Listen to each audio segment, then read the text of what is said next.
It has been an amazing reading year, and I am so happy that all of you have been along for the ride with me. For today's video, I'm going to kind of wrap up December and wrap up the entire year of reading as a whole and give you some of my highlights. Hey everyone, my name's Amanda and I'm the Fun Size Reader, and I'm going to split this video into kind of two parts. I always do a monthly wrap up at the end of the month, kind of give you guys an idea of what I've read, but because we did Bookmas so much this month, a lot of it you may already know. I'm going to split it. We're going to do a December wrap up at the beginning, and then I'm going to kind of talk about how my year of reading went, give you some statistics, and some of them I was pretty interested to see the difference compared to last year.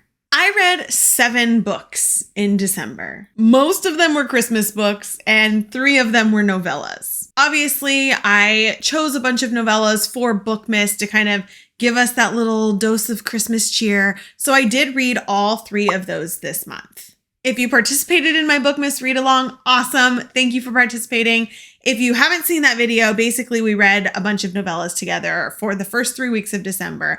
And here's what I thought about them. My Night Before Christmas was my least favorite. Didn't really love it. I gave it a 1. I felt really bad that I chose that one at the end of the year, kind of the book leading into the end of Bookmas. So that was a bummer. Resting Scrooge Face by Megan Quinn was pretty cute. I liked it. I gave it a soft 4. It was a fun little Christmas story, but I was slightly surprised that it wasn't Megan Quinn-esque. I was expecting a little bit different. And Dear Santa by Kristen Granada was my favorite of the 3 novellas that we read for Bookmas. This one was super cute. I felt like it was closer to a real book than the other 2, and I really liked it. I gave it a solid 4 stars. Other than the novellas, I did read my favorite Christmas book of the season, which was Faking Christmas. This one, for some reason, I just thought it was the best in that it had the most Christmas, not like cliche Christmassy vibes, but it felt like a Christmas book. It had fake dating in it. It had enemies to lovers, all of my favorite things. I really liked this one the most, and I recommended it to all of you, and I recommended it to some friends who just needed like a happy Christmas book, and they loved it, which made me really happy. So I think of everything that I read for the Christmas season in November and December, Faking Christmas was definitely my top. But enough of the Christmas books. What else did I read in December? It was really hard, I felt, for Bookmas to kind of keep you guys up to date on my reviews, which is what I do. I was posting every day of the 25 days of Bookmas. Getting a review out that didn't have anything to do with Bookmas on top of that was pretty difficult. And because I was so focused on what I was filming and editing and doing for you guys for Bookmas, my reading kind of slacked. I did not read a lot at the end of the month. I didn't. I read nothing. After finishing My Night Before Christmas, I didn't finish another book. So all of these were read before. Some of the reviews are not yet posted, so I will let you know which ones. I read a hockey romance because for some reason, even though I know not all of the book takes place in the cold months, sometimes hockey romances just feel like winter books to me. I read Offside by Avery Keelan, and this was a good hockey romance. I liked it. There were little elements about it that I didn't super love, but overall, I liked it. I couldn't see myself giving it a 3 because I really liked the relationship, so I gave it a 4. But other than the hockey and the Christmas, I had to keep reading the Bonds That Tie series. I read the first one in November. We talked about that one. I was like, this is my new fantasy romance obsession. I was very into reading the book. So I read the first one in November, and I was like, I need to know what happens next. So I read the second one, and then I read the third one. So I read the first half of the entire series, and I am happy that I'm reading the series. I am enjoying the series. It is entertaining. There are some things that I am a little worried about with the series, though. I'm a little worried that it's going to start feeling a little repetitive like Savage Lands. I think this is part of the reason why I don't read a series straight through. We talked about this during Bookmas. I have such a difficult time reading book after book after book after book of the same series. And I think it's because no matter what, whether the series is repetitive or not, I always end up feeling that way because it's just too much in the series. So I have to break it up. I need to read something between book 3 and book 4 so it doesn't just feel like the same thing over and over and over again. So I'm going to do that. I read book 2. I haven't posted the review yet. I read book 3. I haven't posted the review yet. They are filmed. They're filmed. They're ready to go. With Bookmas and with the break that I took, I was just like, these will come out in January. If you've been waiting for those, they'll be out in January. So that was my December. I took a week break at the end. I don't know about any of you guys, but I feel like after the holiday, now today's New Year's Eve. So like the holidays are not over, but after the holidays, the big family get-togethers, I'm burnt out, man. I am so tired by the end of it that I just can't read. If that's any of you too, know that you're not alone. If reading is how you escape from all of the rest of that, which is normally me too, but I've been watching Sister Wives instead. Literally binging Sister Wives. I was behind by like 5 years and then I saw commercials and I was like, I need to start up again. So that's what we've been doing and I haven't been reading anything. But know that if you are feeling that end of the year anxiety, burnout, all of that, and you just can't look at a book, you are not alone. You're not alone. If that bothers you and you don't want to have that happen, like you want to keep reading things, try a different format. Try an ebook. That's what helps me. Try an audiobook. Try something else or just take a break. But know that you're not alone. I have talked to a bunch of other people who have been feeling the same way. People haven't read anything at the end of the year and it's okay. It's all right. We're going to start January out strong. Like I'm already ready. My January TBR video and my book club video for January, I'm like really excited about because I do feel like I really hit the ground running in January. Keep an eye out for those. I'm actually excited about them. Okay, now I want to talk about my reading stats for the whole year. Not only was this video going to be a December wrap up, but it's going to be kind of a 2022 wrap up. So here we go.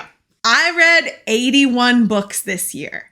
And I was really proud of that. Really, really proud of that. I've had kind of fluctuations over the past few years. So when I first started my Instagram and all of this book social media, when I first started it, I read 107 books the first year. The second year, I read 107 books again, and I was like, wow. Then I dropped. Majorly. I think I read like 57, but I also had a baby. So that was understandable. It's very understandable. Your reading does change when things in your life change. I had a huge, huge drop, but still was very proud of how much I read. More than a book a week was really, really good for me. So then I tried to challenge myself this year. I was like, I really want to hit 52. And I did. And I got to 81. And I was really, really proud of that. We'll see how I want to set my goals for next year. That's a totally different video. It's coming. I was proud of 81 books. I found this a little surprising. So of those 81 books, 48 of them were ebooks and 33 were physical books. I did no audiobooks this year. And I never was a Kindle only reader. I mean, clearly I still do read some physical books, right? But I got my Kindle within the past couple years. I have not had it very long. I just feel like I have read so much on my Kindle. And that is not only just, a lot of it is on Kindle Unlimited, right? I like reading indie books. I read them all on Kindle Unlimited. I enjoy that. Physical books, I still try to go out and support traditionally published authors too and buy the physical book. Sometimes I just get tired. And I find that it's so much easier for me to read on my Kindle sometimes than it is to read a physical book.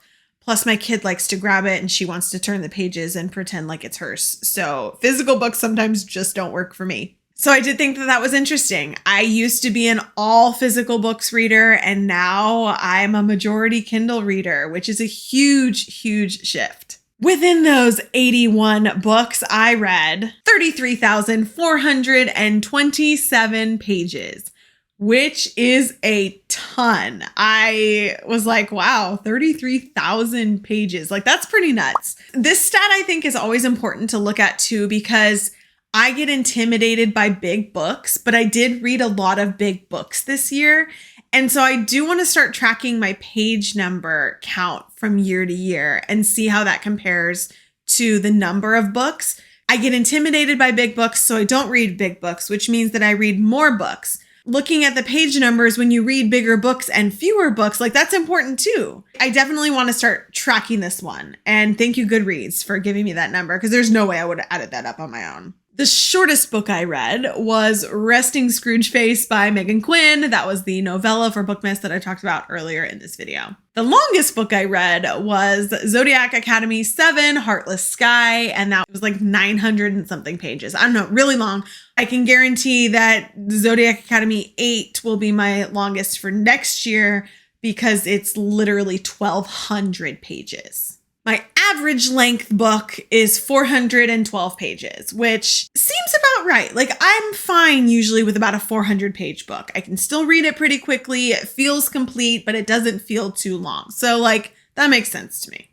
My most shelved book on Goodreads was Reminders of Him by Colleen Hoover. It was literally shelved almost 1.5 million times. And my least shelved was My Night Before Christmas by Amanda P. Jones. And that was shelved about 1,200 times. Now, I know this isn't completely accurate. It might change a little bit, but my average rating on Goodreads is listed at a 3.8, which seems low to me. But I do get kind of stingy with my 5 stars, which would bump it up. But also I have a bunch of 5-star books that I just haven't put my ratings in on Goodreads yet, because I'm like, a lot of them are Zodiac Academy and I just haven't gone through and done the rating or the review. I do feel like that would be closer to a 4, which is good. On the higher end of almost at a 4 for an average rating, I think is pretty good.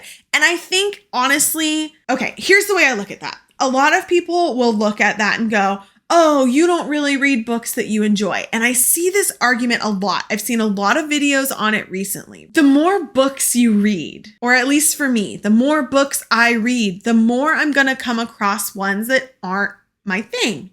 The more seasoned you are as a reader, the more your tastes are going to change. The more you might be stingier with your 4s and your 5s. But also the way that I look at it as, if my average rating is lower, right? Which a 3 is still good. I always tell you guys, 3 is still, I liked it. 3 and above are still good ratings. But if my average rating is lower, to me, that says I'm being honest with you guys. I'm not just padding everything that I review. I'm not just telling you I love things when I don't really love them. I'm not just promoting things to promote them. Like, I'm being honest. And that was my whole reason for doing this. That's what I wanted to do with this channel, was be honest about my reviews, never hurt anybody's feelings. But that number, that 3.8, I feel like reflects that. And that makes me proud of that number. I read the most books of the month in March and September, which were tied at 9 books. And then I hit a slump in August and I only read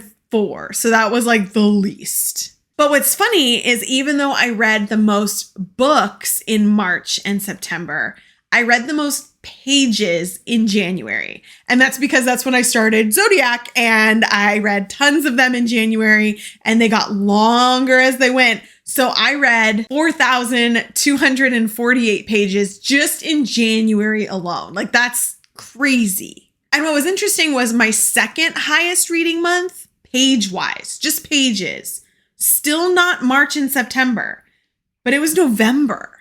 And I had like 3,200 pages in November, which is interesting because usually, like, I start off strong in January, and then as the year goes on, the pages go down and down and down. But November was an uptick. I read big books that month, I guess. And of course, my slump in August, the lowest number of pages, it was like 1,400. It was really, really low. I know I talked about my average rating a couple minutes ago, like the 3.8. But I also looked a little bit deeper to see how many of each star rating I had. Overall, I read books that I generally liked this year, which is good. I'm proud of that. How many of each star rating did I give? I gave 21 5-star ratings, which is a big deal. If you got a 5-star from me, I really loved the book. I gave 35 4-star ratings, which is still great. Really, really liked the book, but usually there's some reason why I couldn't tip it over into that 5. I gave 17 3-star ratings, which is still good. I still liked it. I still enjoyed it and would recommend. A lot of times I found, at least this year, a lot of the initial books in the series, I gave a 3-star. I liked them. And then I liked the series more as it went on, which it makes me really sad sometimes when I get people who tell me, oh, I'm not going to read that series because you gave the first book a 3-star. That's not promising. I'm like, but the series usually just gets better as they go. So it always makes me really sad when people don't give 3-star books a chance. And then I gave 4 books a 2-star rating and 4 books a 1-star rating. So overall, only not really liking 8 books out of the 81 that I read. That's pretty good. I like that. That's pretty good. That's a great reading year for me. One of the things that I had talked about kind of last year in my goals video, and I'm not talking about goals today specifically, but this kind of relates to my reading stats. I talked about reading books that were in my backlist, getting things off my shelves, but still trying to keep up to date on current releases, giving you guys reviews for things that were coming out this year. So I wanted to look and see how well I did at that. And I did okay. Everything that I read this year came out between 2015 and 2022. So for 2015, I read 6 books that came out. For 2016, I read 1. 2017, I read 0. 2018, I read 1. And then from 2019 to 2022, it kind of increased. In 2019, I read 5. 2020, there were 9. 2021, 17. And 2022, 42. So clearly I was on the more recent publication date spectrum. Like I was reading a lot of newly published books. And I think that also makes sense too, because I was reading a lot of indie books that came out this year. So I'd hear of indie authors, I'd read their book, and some of them would have books that came out, within 3 months. And so I'd read a couple of them. So that 2022 skyrocket number makes sense to me. And I feel like that keeps my content coming out to you relevant. It's great to go back and read books that are older. There are so many good books that are published not recently, and I don't want to miss out on those. But I also know that current publications and book chatter has been so focused on new that I want to make sure I get that out to you guys too. So clearly I did that. So if you actually compile the numbers, 52% of what I read this year came out this year. And 48% came out prior to 2022. So that's pretty close to half and half, older stuff versus newer stuff. So I'm cool with that. And I will probably keep doing that for 2023. So I know that's a lot of numbers. I'm not a super numbers person, but my husband is. So he was having so much fun doing all this data stuff and calculating all these things. And I was like, okay, great. I think it's fun to kind of look at the trends and see how things change over the years, not just the Goodreads wrap up that they give us, but also actually my content and actually what I'm putting out and what I'm reading instead of just, a screenshot of the covers. Overall, I had an amazing reading year. I was really, really happy with it. And I'm really looking forward to what 2023 reading has in store. Leave me a comment below. Let me know how many books you guys read. How many did you read in December? How many did you read over the year? What are your little stats? Let me know. I'm curious. Do not, I say this wholeheartedly, do not compare yourself to what I read if you read less than me. It's okay. I'm just happy you're reading. Do not feel bad about how much or how little you read. It just matters that you're reading. That's what I tell everybody. We get into this, I do it myself too. We get into this huge comparison game with all these people who say, I read 300 books this year. And I'm like, I could never read 300 books in a year. Like that's never going to happen for me. And that's okay. That's okay. It does not matter how much we read. What matters is that we read and we're having fun and enjoying it. So do not listen to this video and feel bad about what you did. That is not its purpose at all. It is literally for me to track how things are going from year to year to year, how I'm changing, what I'm reading, what my tastes are, how much, how little, whatever, and what you guys are liking from it. Like that's it. That's it. So be proud of what you read. I want to know how much you read. Please tell me below. And hopefully we can have a great reading year next year too. It's crazy that this is the last day of the year, but I'm so excited to move forward into 2023 with you all. Don't forget, you can also find me on Instagram, Facebook, and TikTok at The Fun Size Reader. See you guys next year. Next year. Oh my God, that's so weird. See you guys next year.